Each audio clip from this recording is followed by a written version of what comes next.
खुलुमबाय लोगोफोर, बड' इनफ' पइन्ट चेनेलाव नोंथांमोनखौ गोजोन फुंबिलिनि बयनिसिमबो गाहाम हामलायथि बावहरग्रोनाय जाबाय। आं दिनै नोंथांमोननि सिगाङाव सानसेनि फानजामुथिनि भिडिअ लानानै फैदों। आसा खालामो नोंथांमोना भिडिअखौ नायना मोजां मोनगोन। दिनै 7 जुन 2026 मायथाइ एबा 23 जेठ दान 1433 मायथाइ रबिबार। गिबियावनो दङ मेष राशि। बे रबिबारा नोंथांनो मान आरो मुंदांखा लाबोगोन। समाजनि गागि आरो गोहोम गोनां सुबुंफोरखौ लोगो हमज्लायनाया नोंथांनि इयुननि थाखाय मुलाम्फा गोनां जागोन। सान इसोरनि बोर मोन्नायजों सोरखारि खोन्दोजों सोमोन्दो थानाय थालांनाय खामानिफोरा दिनै गोख्रैथि मोनगोन। नखराव मोनसे फालिथाय हाबाफारिनि दाथाय दानो हायो। जुलियारि जिउआव गोदै जागोन आरो गोजाम दावराव दावसिफोरा सुस्रांजागोन। मोनाबिलियाव गथ'फोरजों रंजाथाव जागोन। नोंथांनि दिनैनि खाफालगोनां दिगा जादों सानजा, खाफालगोनां अनजिमाया जादों 1 आरो खाफालगोनां गाबा जादों गेरुवा गाब। वृषभ राशि। दिनै मोनसे बेबादि सान जागोन जाय सुबिदाफोरखौ बांहोगोन। माखासे राङा न'खौ फोसाबफिननाय एबा आरामनि बेसादफोराव बाहायनो हागौ। रांखान्थियारि थाथाया गोख्रों थागोन, नाथाय रां थिसननायनि बेलायाव मेगन नुयै फोथायनाय दाहो। फालांगियाव बिफा एबा गेदेरनि बोसोनजों नों गोबां मुलाम्फा जानो हागौ।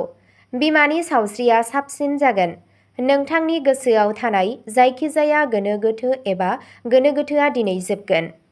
नोंथांनि दिनैनि खाफालगोनां दिगा जादों खोला, खाफालगोनां अनजिमाया जादों 7 आरो खाफालगोनां गाबा जादों क्रिम गाब। मिथुन राशि। दिनै नोंथांनि साहस आरो गोहोखौ बांहोगोन। नोंथाङा जाय खामानिखौ मावनो थांखि लादों बेयो थि समाव जोबगोन, जाय नोंथांनि फोथायथिखौ बांहोगोन। नोंथांनि बिदा-फंबायजों नखरनि मोनसे गोनां आयदानि सायाव गोथौ आरो मोजां सावरायनाय जानो हागौ। मोनसे गोदान फालांगियारि गोरोबथाया थि जायोब्ला नोंथाङा खुसि मोनगोन। गुसुं जानथायनि दावबायनायखौ दिन्थिनाय जादों, जाय मुलाम्फा जागोन। सावस्रिया मोजां थागोन। नोंथांनि दिनैनि खाफालगोनां दिगा जादों सा-सानजा, खाफालगोनां अनजिमाया जादों 3 आरो खाफालगोनां गाबा जादों रेजें गोमो गाब। कर्क राशि। दिनै नोंथांनि बुथुमनाय धोनआ बांनायनि गोख्रों इसारा दं। थाबथानाय एबा आद्रा थानाय राङा दिनै नोंथांनिसिम फैफिननो हागौ। नोंथांनि बिबुंथि आरो आखुजों नोंथाङा समाजारि आरो नखरारि बेंखनफोराव बयनिबो गोसोखौ देरहागोन। नखराव गोदान आलासिफोर फैनाया मोनसे फोरबोनि आबहावा लाबोगोन।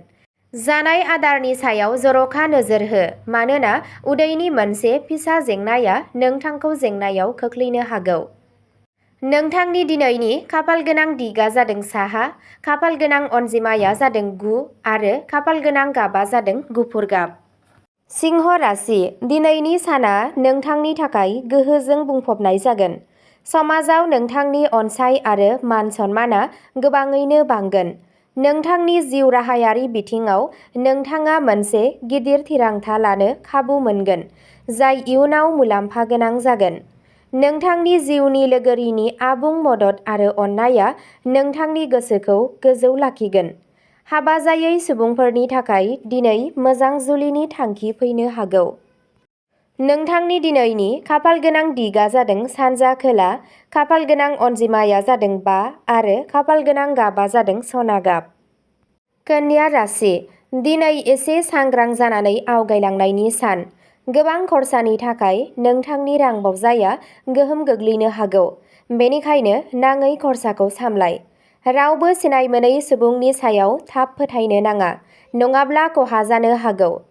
जिउ राहायारि महरै नोंथाङा गोजान ओनसोल एबा गुबुन हादोरनि फुंखाफोरनिफ्राय मोजां खौरां मोननो हागौ। मोनाबिलियाव ध्यानआव सम हगारनाया गोसोआरि गोजोन लाबोगोन। नोंथांनि दिनैनि खाफालगोनां दिगा जादों सा-सोनाब, खाफालगोनां अनजिमाया जादों 11 आरो खाफालगोनां गाबा जादों पिस्ता गोथां गाब। तुला राशि। बे रबिबारा नोंथांनि थाखाय जोबोद खाफाल गोनां आरो गोबां फिथाइ गोनां जागोन। आयनि गोदान फुंखा ओंखारगोन आरो दिनै नोंथाङा सिगांनि रां थिसननायाव जोबोद मोजां फिथाइ मोनगोन। नोंथाङा लोगोफोर आरो मोजां मोनग्राफोरजों आउटिं एबा पार्टिफोरनि रंजानाय लानो खाबु मोनगोन। खामानि खोन्दोआव बिथांखिफोरा जाफुंगोन। फरायसाफोरा बादायारि बिथिङाव जर'खा जाफुंसार जानो हानायनि मोनसे गोजोनथाव खाबु थायो। नोंथांनि दिनैनि खाफालगोनां दिगा जादों सोनाब, खाफालगोनां अनजिमाया जादों 6 आरो खाफालगोनां गाबा जादों अख्रां निला गाब। वृश्चिक राशि।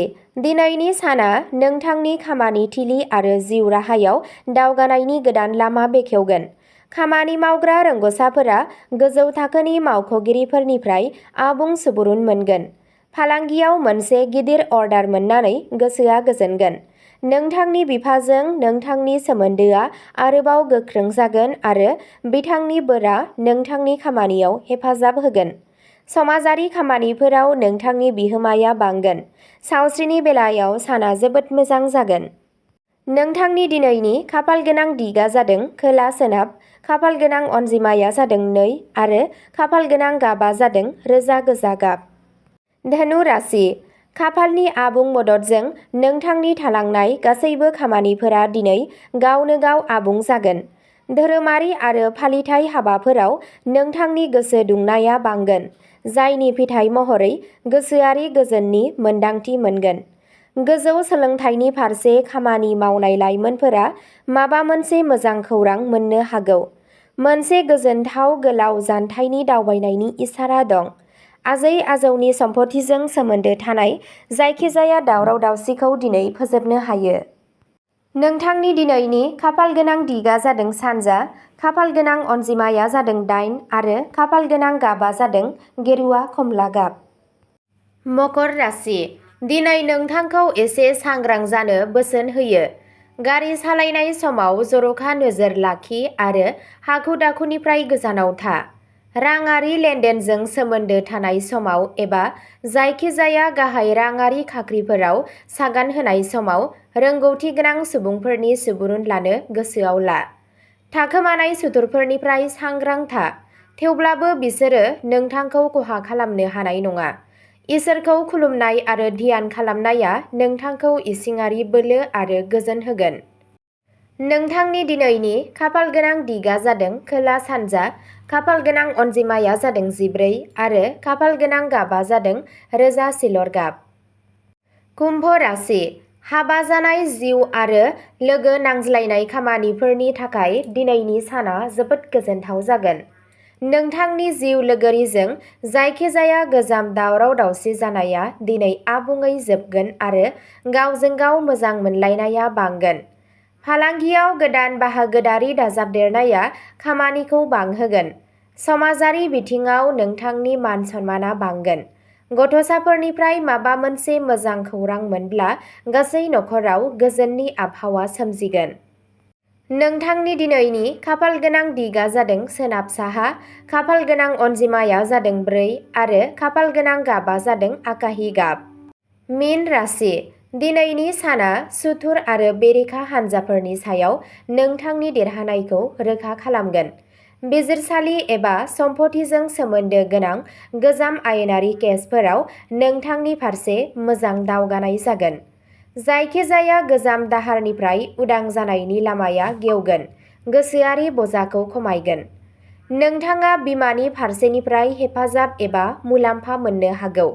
सावस्रिनि फारसे सांग्रां जा आरो गावनि रुटिनखौ आब्रुथि गोनां लाखि।